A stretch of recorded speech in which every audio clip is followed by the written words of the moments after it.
오늘 말씀은 모세가 산에서 내려온 장면이 기록되어 있습니다. 백성들이 악을 범하였고 또한 그것에 대해서 모세가 어떻게 처리하는지가 기록이 되어 있습니다. 오늘 말씀을 통하여서 우리가 묵상할 수 있는 몇 가지 내용이 있습니다. 첫째로 하나님의 언약을 소중히 여기며 지키는 삶을 살게 하옵소서입니다.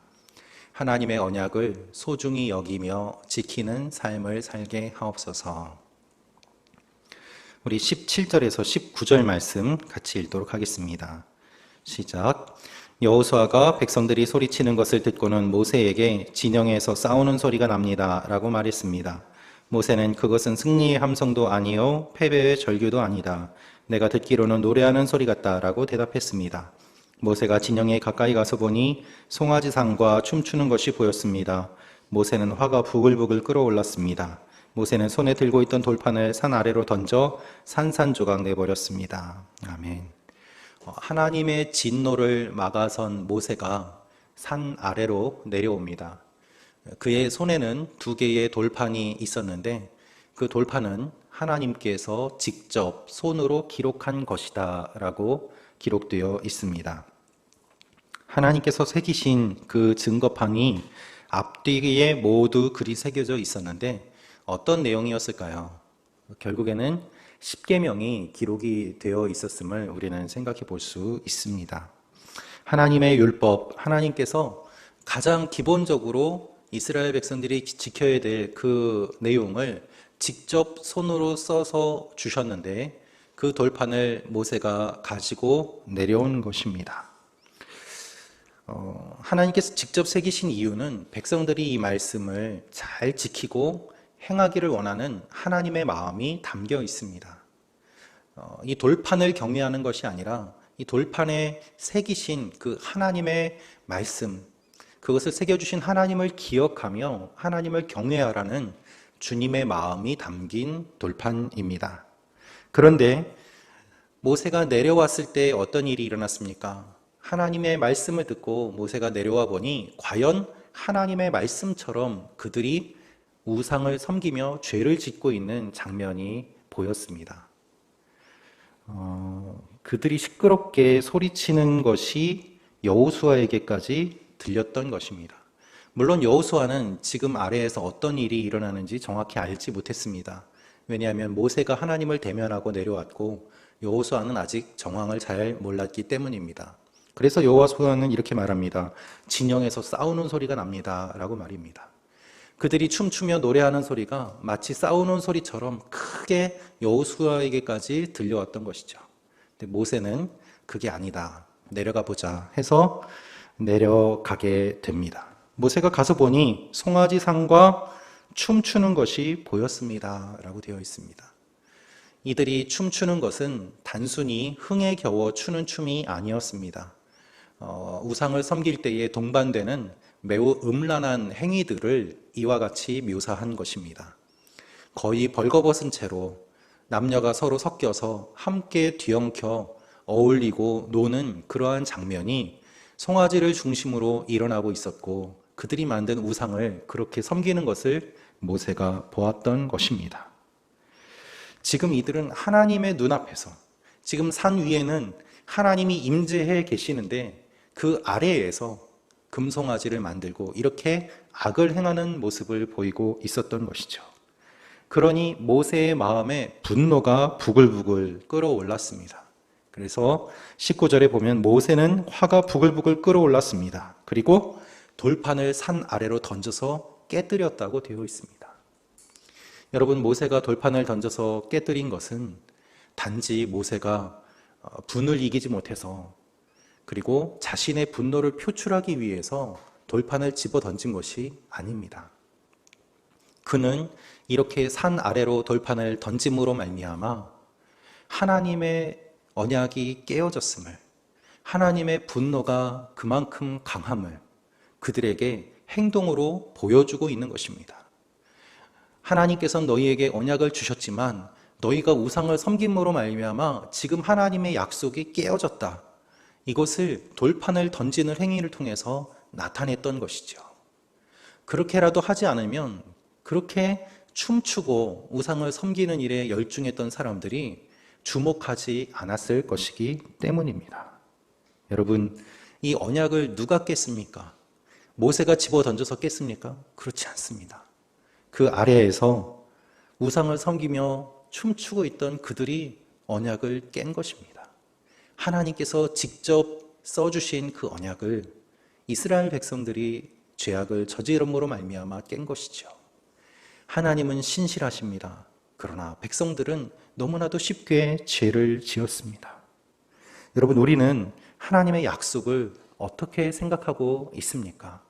우리는 하나님께서 주신 말씀을 어떻게 생각하고 있습니까? 얼마나 무겁게 생각하고 있습니까? 우리는 참을 수 없는 가벼움의 시대를 살아가고 있습니다.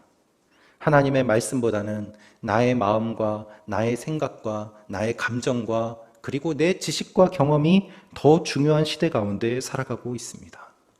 성경의 말씀보다는 인터넷에 올라온 내용들을 더 믿고 따르는 시대가 되어가고 있습니다. 하나님의 약속보다는 눈에 보이는 지금 당장의 일들에 더 주목해서 살아가고 있는 것이 우리의 모습 아니겠습니까? 그래서 눈에 보이지 않는 하나님의 약속은 너무나도 쉽게 깨버리고 당장 눈에 보이는 우리의 이익을 위해서 잠깐 하나님의 말씀은 저 멀리 제쳐두고 우리가 원하는 대로 살아가는 삶을 살아가고 있지는 않습니까? 여러분, 모세가 보여준 이 행동은 결국 우리에게 알려주는 내용입니다. 너희가 죄악을 저지르면 하나님의 분노와 슬픔이 이렇게 크다는 것을 우리에게 보여주고 있는 것입니다. 우리의 모습을 한번 돌아보기를 원합니다. 하나님께서 우리에게 주신 약속이 있습니다. 하나님이 여러분에게 주신 약속이 있습니다. 하나님이 여러분을 존귀하게 여기시고 하나님이 여러분을 제사장으로 세우시고 하나님이 여러분을 생명의 통로와 도구로 삼으시고 하나님이 여러분을 통해서 이루기 원하시는 수많은 비전이 있습니다. 그런데 우리는 눈앞에 보이는 현실 때문에 그리고 당장 내게 돌아오는 약간의 이익 때문에 그것을 포기하고 저 멀리 미루어 둔 채 하루하루 살아가다가 뒤늦게 하나님의 말씀을 깨닫고 후회할 때가 얼마나 많이 있습니까?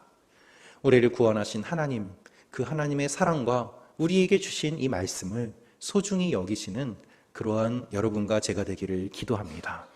우리에게 주신 약속의 말씀을 우리가 소중하게 여길 때 이 약속의 말씀이 우리를 지키고 살리는 일들이 일어날 것입니다. 혼탁한 시대일수록 우리가 붙잡아야 될 것은 하나님의 말씀입니다. 그리고 거짓된 진리를 분별하며 하나님 앞에 바르게 서야만 하는 시대 가운데 살아가고 있습니다.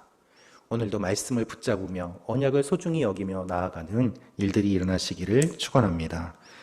두 번째로 묵상할 수 있는 내용은 우상은 흔적도 없이 정리하고 사라지게 하옵소서입니다. 우상은 흔적도 없이 정리하고 사라지게 하옵소서. 우리 20절 말씀 같이 읽겠습니다. 시작. 그러고는 그들이 만든 송아지상을 가져다가 불 속에 넣어 태우고 가루로 만들어 물 위에 뿌리고는 이스라엘 백성들로 하여금 마시게 했습니다. 모세가 한 일이 있습니다. 그것은 무엇인가 하면 그들이 만든 송아지상을 가져다가 불 속에 넣어서 태우고 가루로 만들어 물 위에 뿌리고 마시게 했다고 기록되어 있습니다. 몇 가지 동사가 여기에 기록되어 있죠. 태우고 가루로 만들고 물 위에 뿌리고 마시게 하다라는 것입니다. 왜 모세가 이렇게 했을까요? 여기에는 몇 가지 해석이 있는데요. 학자들의 설명을 보면 먼저 첫 번째로 당시에 그 문화 가운데 신을 모독하는 행위가 바로 이와 같은 것이었다고 합니다. 그러니까 예를 들면 어떤 나라를 침략하고 그 나라를 정복했을 때 그 나라가 섬기던 신을 모욕하고 조롱하는 행위로 그 신상을 다 불에 태워서 가루로 만들고 이렇게 흩뿌렸다고 합니다. 너희가 만드는 신은, 너희를 지켜주는 신은 이제 없다라면서 그 신을 모욕하는 행위였다는 것이죠. 그래서 모세가 이렇게 한 것은 이들이 만든 금송아지를 완전히 모욕하는, 너희가 만든 우상은 정말 아무것도 아니다. 쓰레기와 같다. 불에 타서 없어져야 된다라는 이와 같은 것을 알려주기 위해서 이렇게 했다라는 설명이 있습니다. 또 하나는 물에 타서 마시게 함으로 말미암아 흔적조차 남지 않게 했다. 그리고 그것이 배설물로 나오는 것을 통해서 그 우상을 완전히 모독하는 그러한 행위였다라고 해석하는 일도 있습니다. 그리고 완전히 태우고 마셔서 없앰으로 말미암아 아예 뿌리는 것은 흔적이라도 남는데 그것을 다 마시게 해서 눈에서 사라지게 했다라는 그런 의미도 있습니다. 그리고 일반적이지는 않지만 매우 또한 흥미로운 해석도 하나 있는데요. M.R. 디안이라는 분이 쓴 예수의 피라는 책을 보면은 이 금가루를 아주 곱게 갈아서 물에 타면 그 빛이 마치 이렇게 붉은색처럼 핏빛처럼 보인다라고 하면서 이것이 그들의 죄값인 피를 마시는 것과 같은 행위였다라고 행동적으로 보여준 것이다. 이렇게 설명하는 분도 있습니다. 그리고 이것이 썼기 때문에 또한 이것을 마시면서 우상의 결과가 쓴맛이다. 즉 하나님께서는 시각적으로, 미각적으로, 촉각으로 여러 가지 방법으로 우상이 쓸모가 없는 것임을, 우상 숭배가 헛된 것임을 이와 같은 행위를 통해서 보여준 것이다 라고 설명하기도 합니다.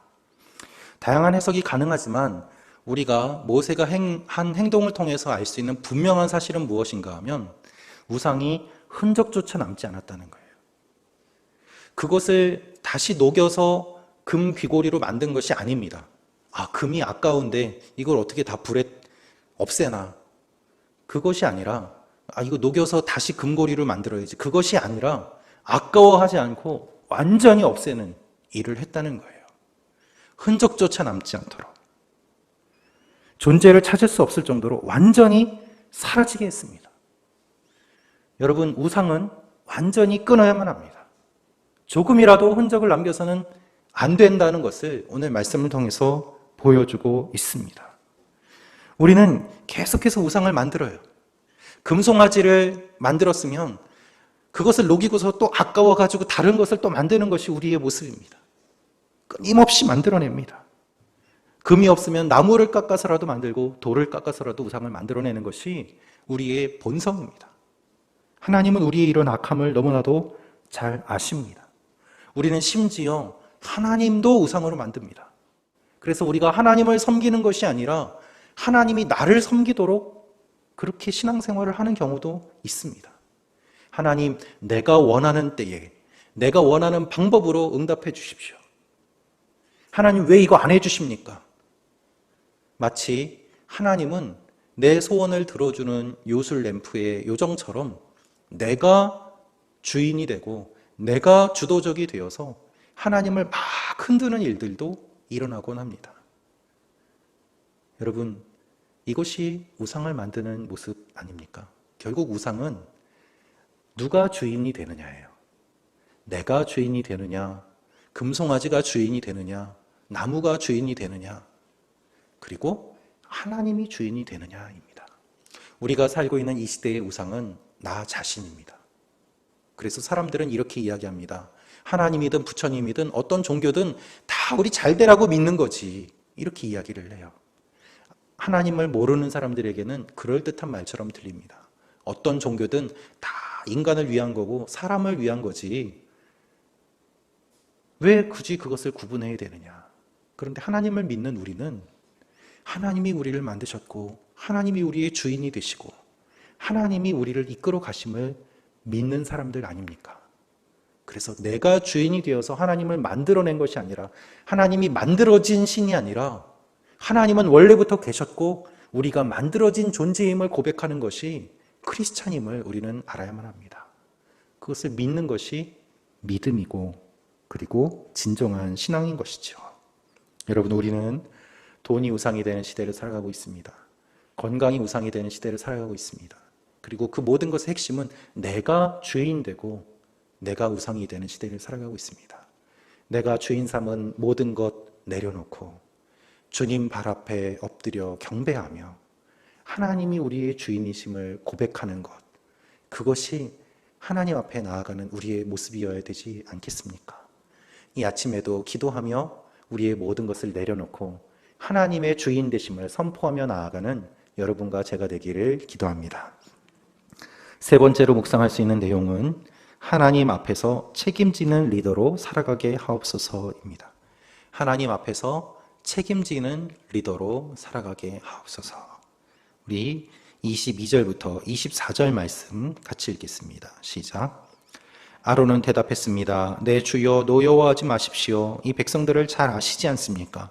얼마나 쉽게 악을 행하는지 말입니다. 그들이 내게 우리 앞서서 갈 신을 만들어내어라. 우리를 이집트에서 이끌어낸 그 사람 모세가 어떻게 됐는지 알게 뭐냐고 하는 것이었습니다. 그래서 내가 그들에게 말했지요. 금이 있는 사람은 누구든 다 빼내라고 말입니다. 그러자 그들이 내게 금을 가져왔고 내가 그것을 불 속에 던져 넣었더니 이 송아지가 나온 것입니다. 21절을 보면 모세가 아론에게 이렇게 말합니다. 이 사람들이 형에게 어떻게 했길래 형이 그들을 이렇게 큰 죄에 빠뜨린 것입니까? 모세는 다정스럽게 형이라고 부릅니다. 그런데 아론은 모세에게 내 주여라고 이야기를 합니다. 아론도 자기가 잘못한 거 아는 거예요. 모세는 친밀하게 그래도 말을 걸어줘요. 내 형이요, 어떻게 이런 잘못을 당신이 저질렀습니까? 라고 기회를 줍니다. 그리고 모세는 분명히 알고 있습니다.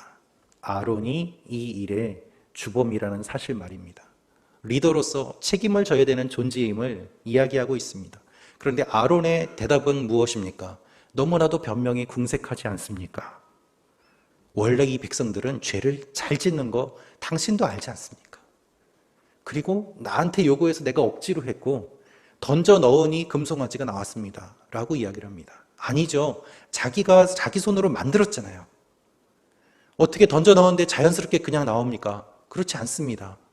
사실대로 이야기하지 않고 결국 이 내용을 보면 책임을 지려는 모습이 하나도 없어요. 내가 잘못했습니다라는 말은 하나도 없고 다 변명어로만 일관하고 있습니다. 여러분, 이러한 리더 밑에서 있고 싶으십니까? 아니죠. 리더로서의 자격이 없습니다.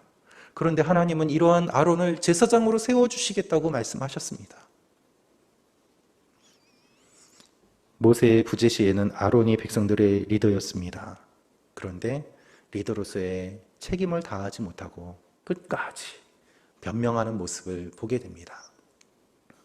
우리는 여기에서 이 세상의 리더들을 보게 됩니다. 그리고 우리는 이 모습 가운데서 결국 우리의 모습을 보게 됩니다. 우리도 안 그럴 것 같을까요? 그렇지 않습니다. 우리도 아론처럼 얼마나 많은 변명을 하고 핑계를 대고 그리고 내 책임이 아니라면서 회피할 생각들을 많이 하였습니까? 그러나 주님께서는 모든 것을 다 짊어지시고 우리의 진정한 리더가 되시고 그리고 우리를 진심으로 이끌어 가시는 참된 목자의 모습을 보여주셨습니다. 그래서 우리는 주님만 바라보며 따라갈 수밖에 없는 것입니다. 우리 참된 리더이시기 때문입니다. 백성들의 요구 앞에서 아론은 잠깐 타협을 했습니다. 그들의 요구를 들어주면 괜찮을 거라고 생각했습니다. 모세가 안 내려올 거라고 생각했습니다. 자기가 계속해서 리더가 될 것이라고 생각했습니다. 그런데 모세가 내려왔잖아요. 그리고 그는 잠깐 타협함으로 백성들의 요구는 잠잠케 했지만 결국에는 비참하게 되었습니다. 여러분, 타협의 끝은 비참함입니다. 아론처럼 살아가는 것이 아니라 하나님 앞에 진실된 모습으로 그리고 하나님께서 세워주신 사람답게 끝까지 주님 앞에 나아가는 여러분과 제가 되기를 기도합니다. 우리가 세상에서 타협할 때 우리 영적인 권위는 사라져요. 그러나 타협하지 않고 주님 말씀대로 나아갈 때 하나님께서 여러분에게 영적인 권위를 주실 줄로 믿습니다. 여러분의 말에 능력이 임할 줄로 믿습니다. 여러분의 삶에 거룩한 영향력이 나타날 줄로 믿습니다. 그것을 기대하며 함께 기도하며 나아가는 여러분과 제가 되기를 원합니다. 같이 기도하겠습니다.